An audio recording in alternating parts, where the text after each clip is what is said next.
Follow that. Beautiful.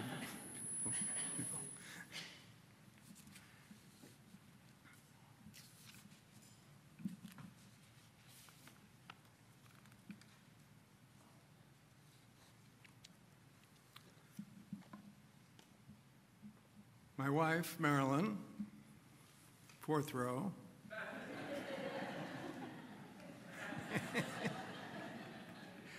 whom I fondly call the Queen of Facebook, shares from time to time items she finds meaningful, clever, inspirational, or otherwise positive.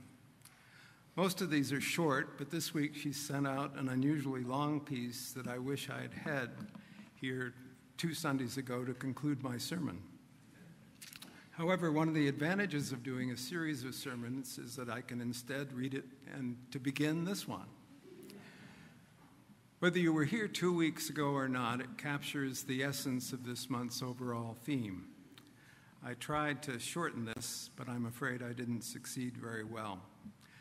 I don't exactly know anything about where the author, but I imagine from you'll see, that this is a young adult woman who works in a bookstore. I'll let her tell you the story. I work in a decent-sized local indie bookstore. It's a great job 99% of the time, and a lot of our customers are pretty neat people. Anywho, middle of the day, this little old lady comes up. She's lovably kooky. She effuses how much she loves the store and how she wishes she could spend more time in it, but her husband is waiting in the car. Ooh, I better buy him some chocolate. She piles a bunch of art supplies on the counter and then stops and tells me how my bangs are beautiful and remind her of the ocean. Whoosh, she says, making a wave gesture with her hand. Okay, I think to myself. Awesomely happy, weird little ladies are my favorite kind of customer. They're thrilled about everything, and they're comfortably bananas. I can have a good time with her, so we chat, and it's nice. Then this kid, who's been coming up to my counter a few times to gather his school textbooks, comes up in line behind her. She turns around to him, and out of nowhere demands that he put his textbooks on the counter. He's confused, but she explained that she's going to buy his textbooks. He goes sheetrock white. He refuses and adamantly insists that she can't do that. It's like $400 worth of textbooks. She, this tiny older woman, bodily takes them out of his hands, puts them on the counter, and turns to me with an intense stare and tells me to put them on her bill. The kid at this point is practically in tears. He's confused and shocked and grateful. Then she turns to him and says, "You need chocolate." She starts grabbing handfuls of chocolates and putting them in her pile. He keeps asking her, "Why are you doing this?" She responds, "Do you like Harry Potter?" and throws a copy of a Potter book on the pile. Finally, she's done, and I ring her up for a crazy amount of money. She pays and asks me to please give the kid a few bags for his stuff. While I'm bagging up her merchandise, the kid hugs her. We're both telling her how amazing she is and what an awesome thing she's done. She turns to both of us and says probably one of the most profound, unscripted things I've ever heard someone say. It's important to be kind. You can't know all the times that you've hurt people in tiny, significant ways. It's easy to be cruel without meaning to be. There's nothing you can do about that, but you can choose to be kind. Be kind. The kid thanks her again and leaves. I tell her again how awesome she is. She's staring out the door after him and says to me, "My son is a homeless meth addict. I don't know what I did. I see that boy and I see the man my son could have been if someone had chosen to be kind to him at just the right time." I've bagged up all her stuff, And at this point, I'm super awkward and feel like I should say something, but I don't know what. And she turns to me and says, "I wish I could have bangs like that, but my darn hair is just too curly." And leaves.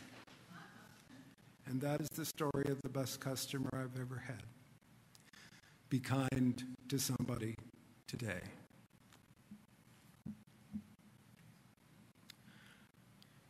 Now, a more personal story. Last weekend, Marilyn and I were in Virginia, just outside of D.C., where I conducted a wedding for a young lady named Claire Farrell, who grew up in the church I served in St. Louis for many years.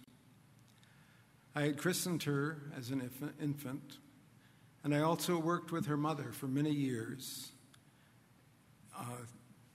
which she served in the church, which she served as a superb religious education director.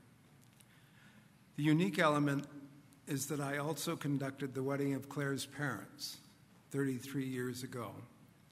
So this was a special and rare occasion. The groom and his 3 groomsmen were clearly a band of brothers.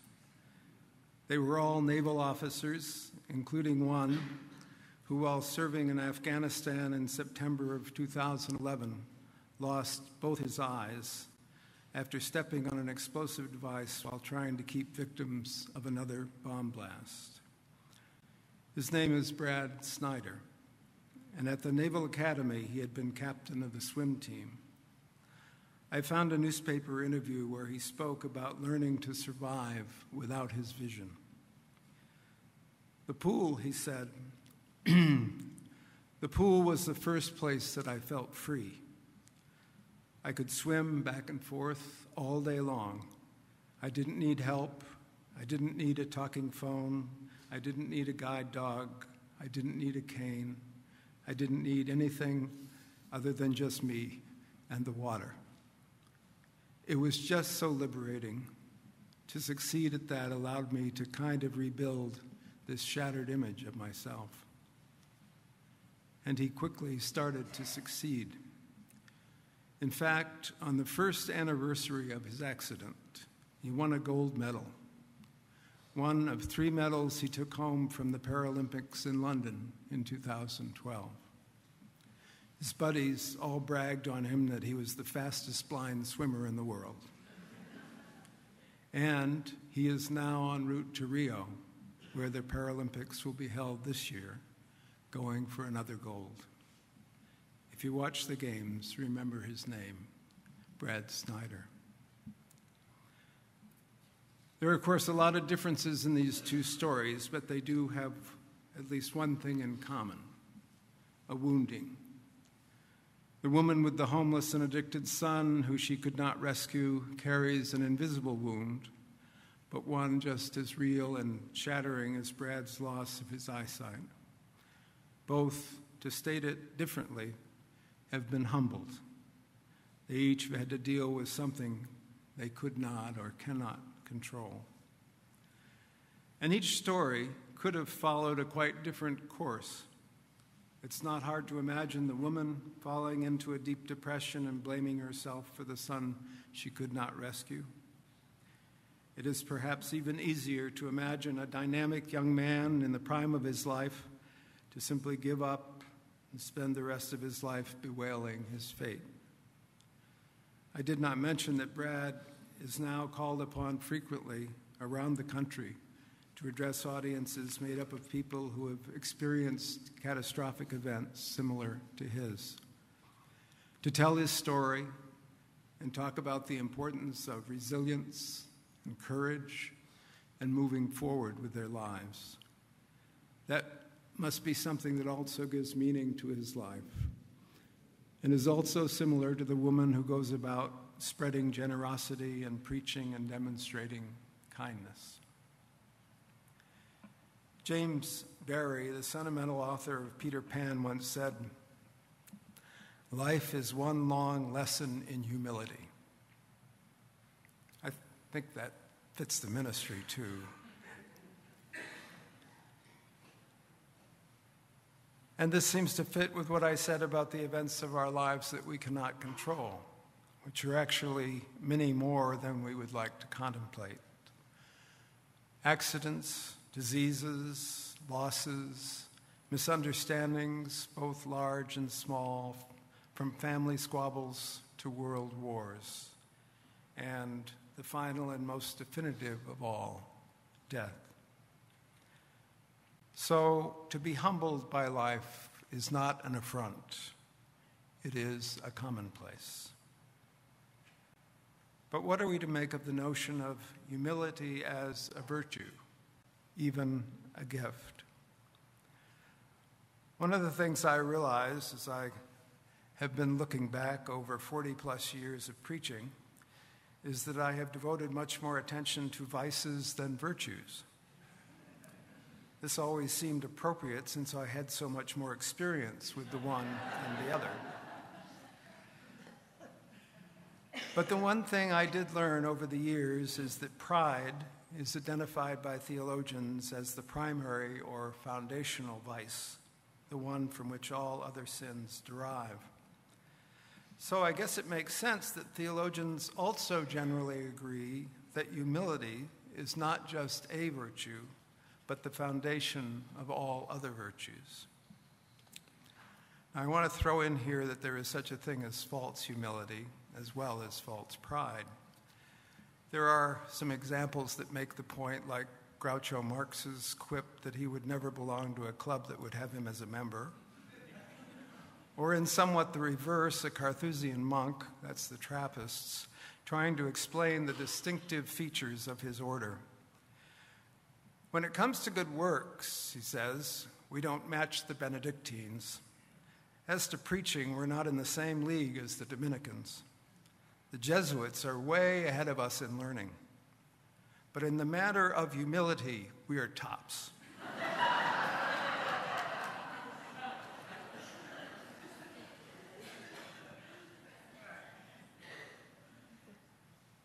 False humility is almost always disguised pride. And some years ago,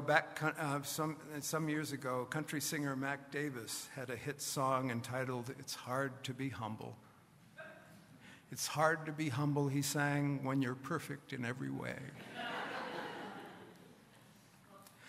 All this suggests that the line between pride and humility can be a fuzzy one, in part because you can't be certain whether someone actually is humble or only seems to be.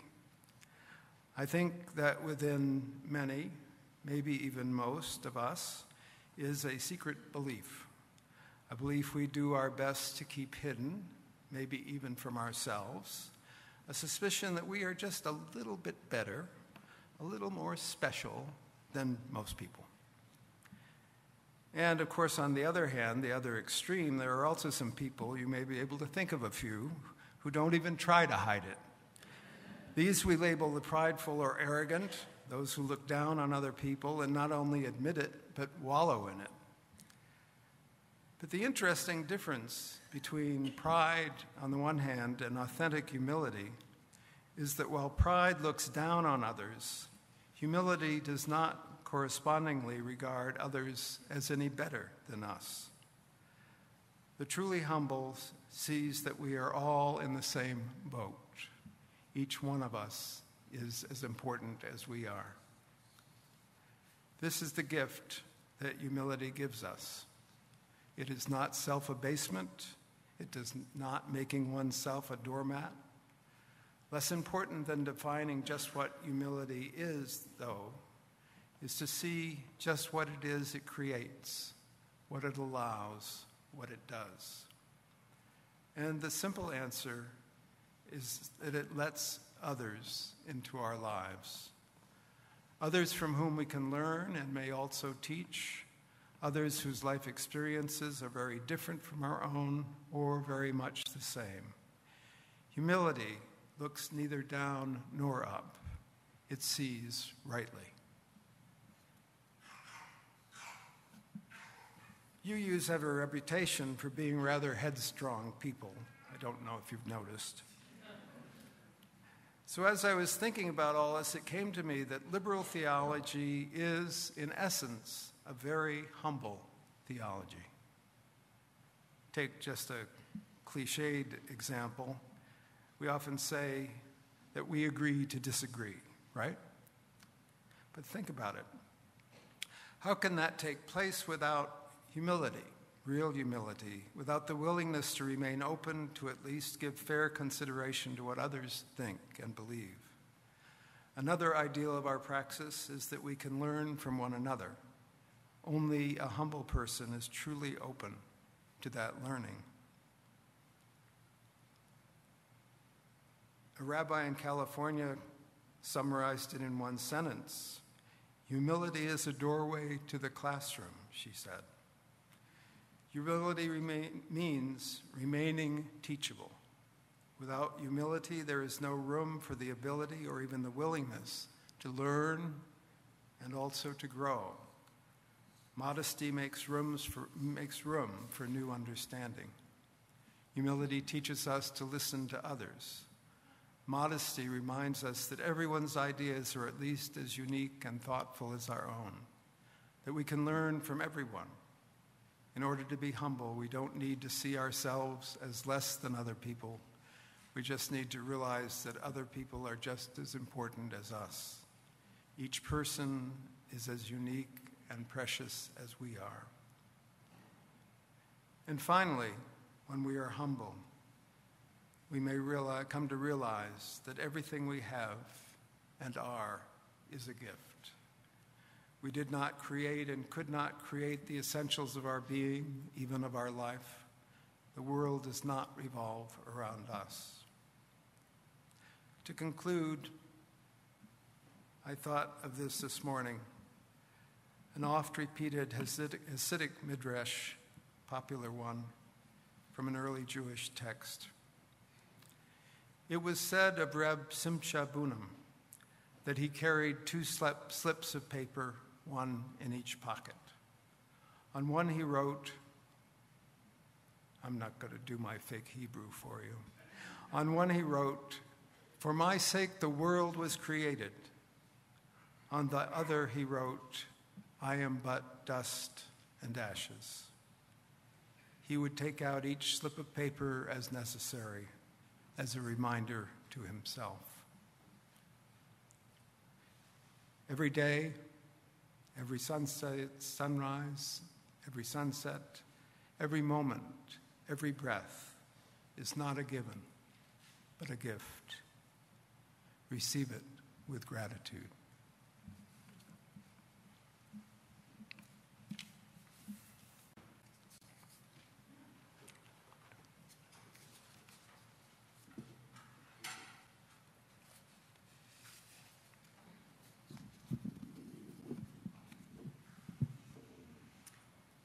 Please rise. We'll sing our closing song, "For All That Is Our Life." If you're looking at the gray hymnal, it's 128. Words are also up here.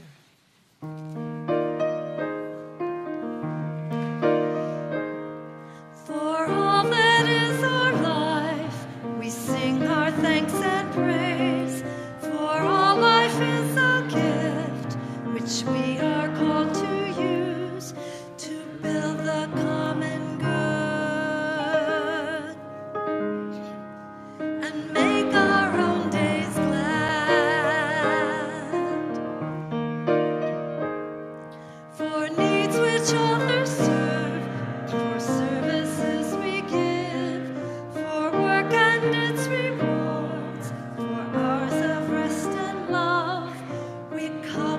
Praise and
Please read with me.